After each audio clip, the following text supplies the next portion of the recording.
혹시 이런 말 한 번쯤 하신 적 있으세요? 나 죽으면 사람 많이 부르지 마라. 밥 차리고 꽃 사는데 돈 쓰지 마라. 가족끼리 조용히 보내다오. 이 말이 왜 나오는지 알아요? 자녀들 힘들게 하고 싶지 않아서잖아요. 평생 고생했는데 마지막 가는 길에도 자식들 돈 걱정하게 만들고 싶지 않은 거잖아요. 근데 이 마음이 아무리 있어도 준비 없이 갑자기 닥치면 어떻게 되냐고요. 슬픔보다 돈 걱정이 먼저예요. 빈소를 어떻게 차릴지, 음식은 얼마나 할지, 꽃은 몇 단을 놓을지, 정신없이 결정하다 보면 나중에 이게 꼭 필요했나 싶은 것들에 돈을 쓰게 돼요. 오늘 그 얘기를 같이 해보려고 해요. 장례 문화가 지금 조용히 바뀌고 있거든요. 무빈소 장례라는 말 들어보셨어요?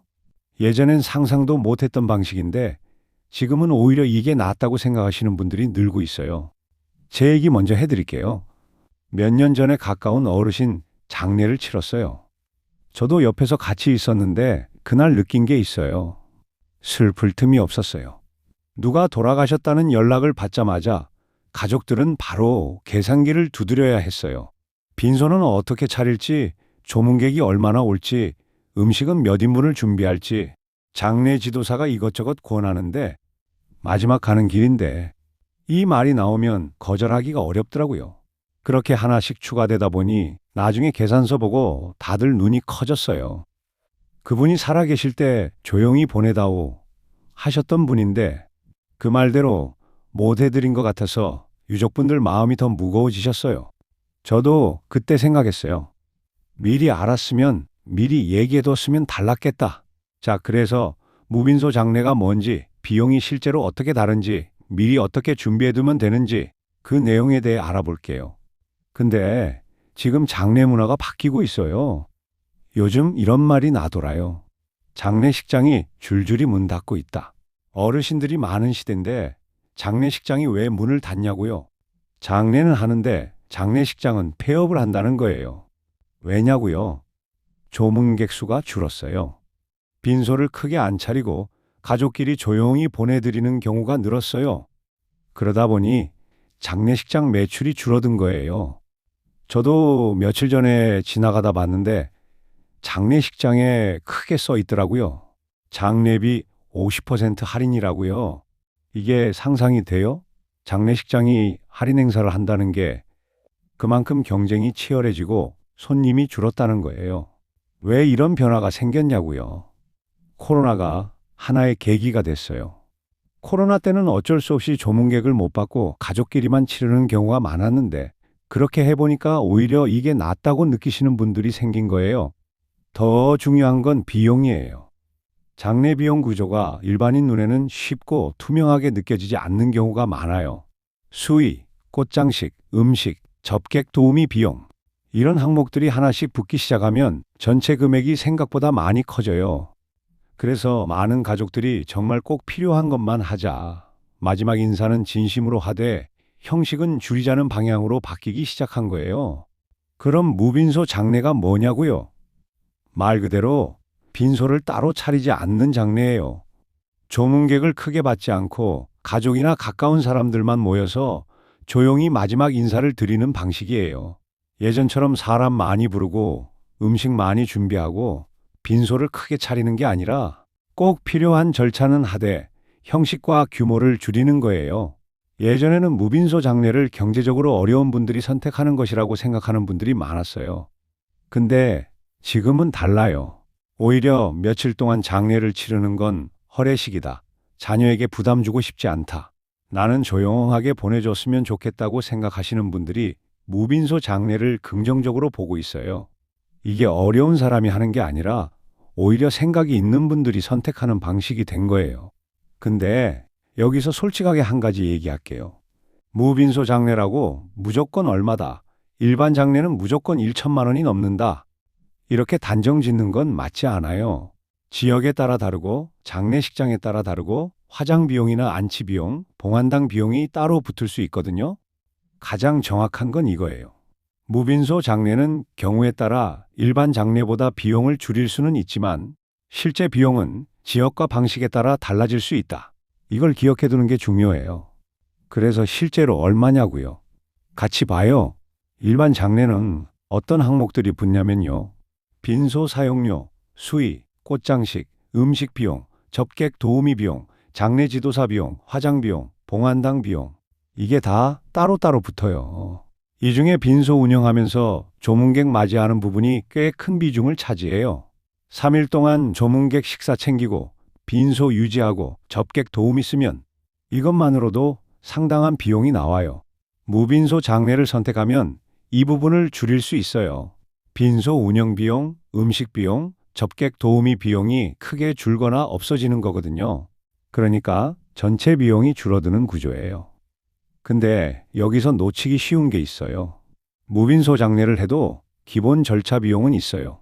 안치실 사용료, 발인실 이용료, 화장 비용, 봉안당이나 납골당 비용. 이건 빈소 유무랑 관계없이 붙는 항목들이에요.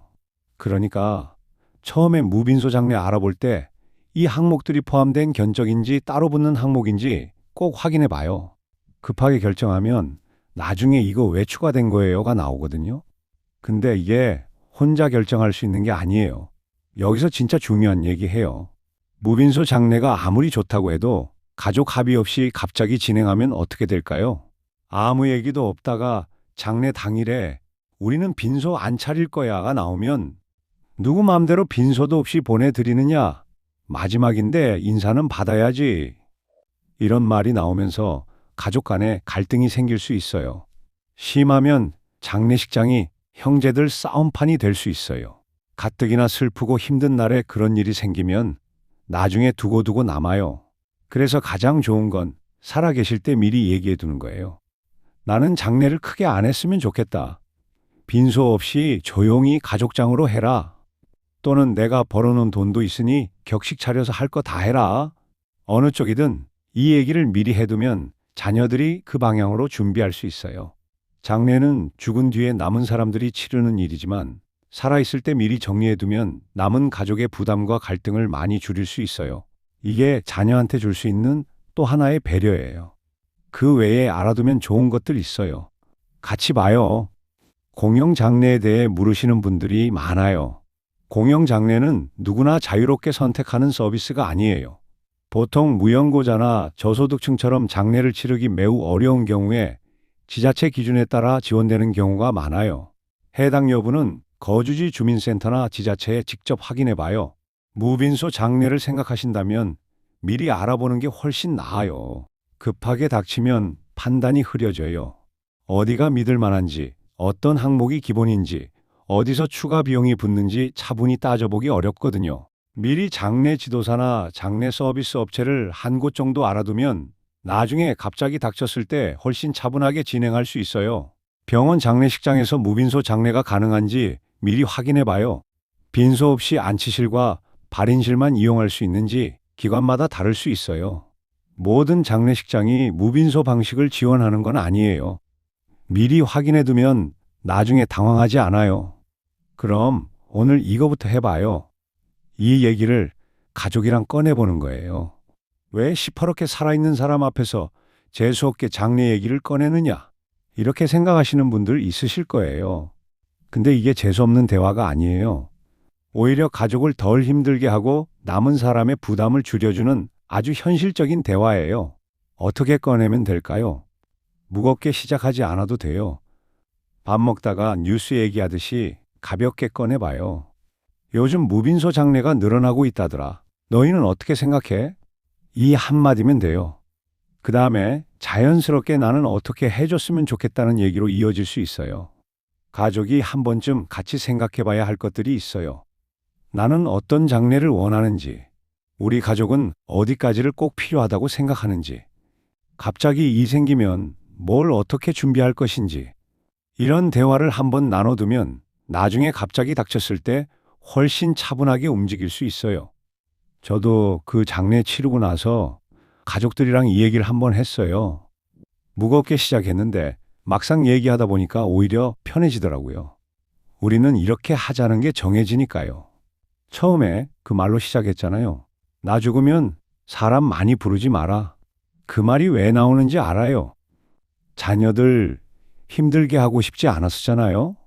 그 마음이 맞아요. 마지막 인사가 크고 화려해야만 진심인 건 아니에요. 많은 사람을 불러놓고 정신없이 치르는 장례보다 가족 몇 명이 손을 잡고 고마웠어요. 잊지 않을게요. 이 한마디가 더 진정한 인사일 수 있어요. 중요한 건 체면이 아니라 진심이고 형식이 아니라 마음이에요. 오늘 저녁에 가족이랑 이 얘기 한번 꺼내봐요. 무거운 대화가 아니에요. 우리 이렇게 하자는 게 정해지면 오히려 서로 편해지거든요. 오늘도 함께 해주셔서 고마웠어요.